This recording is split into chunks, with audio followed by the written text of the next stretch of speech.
다음은 축구 사용 설명서입니다. 지난 시간에 더비에 대해서 살펴봤는데요. 오늘은 해외에는 어떤 더비가 있는지 살펴보기로 하겠습니다. 함께 보시죠.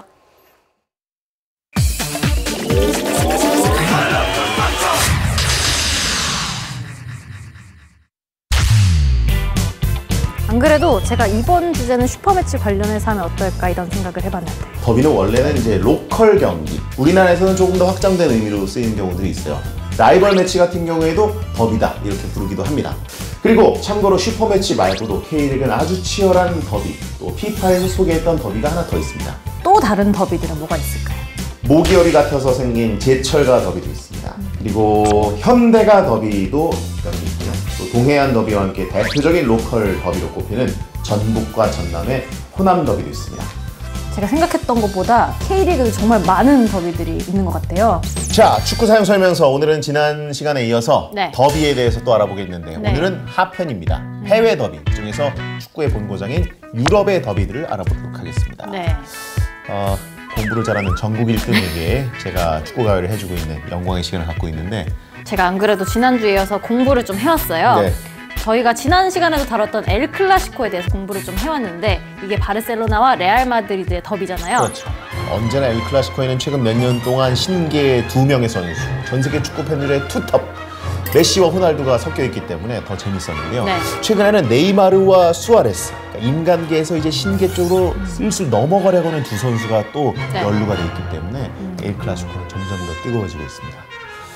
제가 지난번 엘 클라시코도 봤는데 역시 엘 클라시코라는 이름답게 굉장히 긴장감도 상당하고 볼거리도 엄청나게 많더라고요. 그래서 제가 그 뒤에 또 엘 클라시코에 대해서 조사를 좀 해봤거든요. 그래요?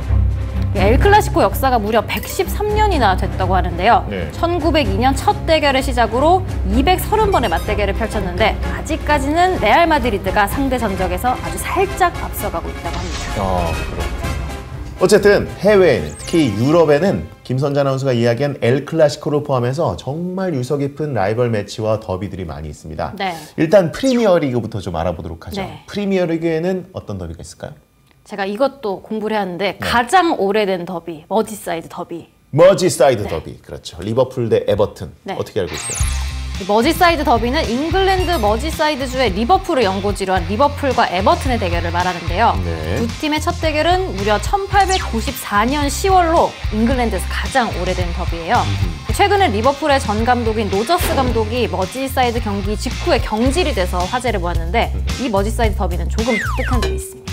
그렇습니다. 양팀 팬들이 그렇게 서로를 증오하는 것 같지 않은 모습이 가끔 드러날 때가 있어요.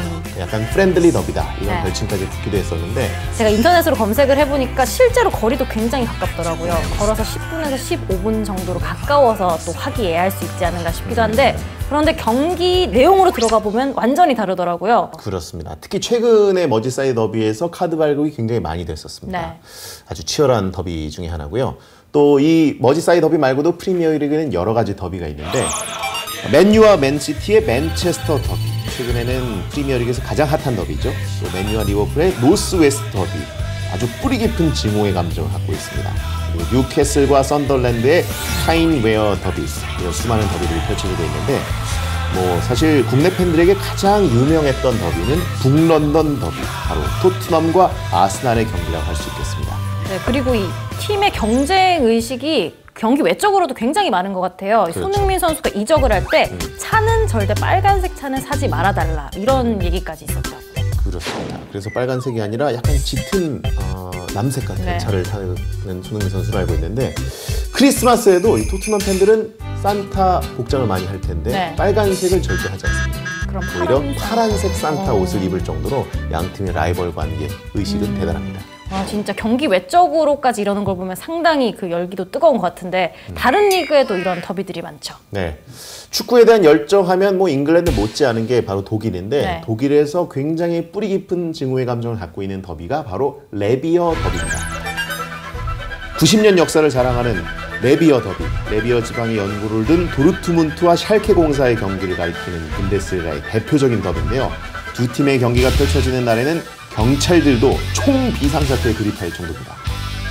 그런데 그에 비해서 이탈리아 세리아의 대표 더비 밀라노 더비, AC 밀란, 인터 밀란의 밀라노 더비는 평화롭다고 들었어요. 그리고 태생도 사실은 한 팀이었다면서요. 그렇습니다. 1899년에 밀란 크리켓 풋볼이라는 팀으로 AC 밀란이 창단을 했는데 초기에는 이탈리아와 영국 출신만을 중시하는 경향이 없지 않아 있었어요. 거기에 반발을 해서 몇몇 선수들이 인터내셔널한 팀, 국제적인 팀이다 이런 네. 뜻으로 해서 인테르나시오날레 밀란, 그래서 인터 밀란을 만들어서 두 팀이 된 거죠. 그런데 더비 얘기를 쭉 하다 보니까 네네. 사실 이런 경쟁의식이나 감정이 격화되다 보면 몸싸움까지 더 벌어질 수가 있을 것 같아요. 그렇죠. 그렇게 실제로 아주 격렬한 더비들은 어떤 게 있나요? 서포터들 간의 감정의 골이 굉장히 깊은 더비가 여럿 있긴 한데요. 네. 제가 꼽는 가장 치열한, 가장 증오의 감정이 깊은 더비가 세 가지가 있습니다. 일단은 잉글랜드에서 아주 오래된 감정을 갖고 있는 웨스트햄 대 밀월 더비가 있죠. 네. 어떤 별칭도 없어요. 그냥 이것은 웨스트햄 대 밀월 더비라고 딱 불립니다. 네. 이건 영화로도 만들어졌어요. 그리고 또 하나의 더비가 이스탄불 더비가 있는데요. 네. 터키에서 갈라타사라이와 페네르바체 간의 네. 계층 간의 갈등이 아주 극심한 더비가 있습니다. 또 이탈리아에서 아까 밀라노 더비는 조금 평화로운 모습이 있다라고 네. 했지만 장난 아닌 더비가 하나 있습니다. 바로 로마 더비인데요. AS 로마 대 라치오의 대결. 같은 연고지 로마를 두고 있는 두 팀 간의 대결인데 여기서는 몸수색을 경기장 앞에서 하잖아요. 네. 경찰 당국이 막 어마어마한 흉기들을 발견한 사진들이 세계적으로 공개가 돼서 굉장히 화제가 되기도 했었습니다. 네. 얘기를 듣다 보니까 치열하게 경기를 하는 것까지는 좋은데 이런 유혈 사태나 폭력 사태는 일어나지 않았으면 좋겠다 이런 생각이 들고요. 그래도 더비의 이런 유구한 역사와 이런 것들은 계속됐으면 좋겠어요. 그러니까요. 사실 라이벌 감정들을 삼자 입장에서 지켜보는 거는 굉장히 네. 재밌어요. 네. 어쨌든 선을 넘지는 않았으면 좋겠습니다. 네. 자, 지난 시간에 K리그 더비에 이어서 이번에는 해외, 특히 유럽 더비에 대해서 한번 알아봤습니다. 네. 어땠는지. 일단 굉장히 재밌었고 제가 새로운 목표가 생겼어요. 이번엔 해외 축구 직관 100경기를 한번 목표로 잡아볼까 생각 중입니다.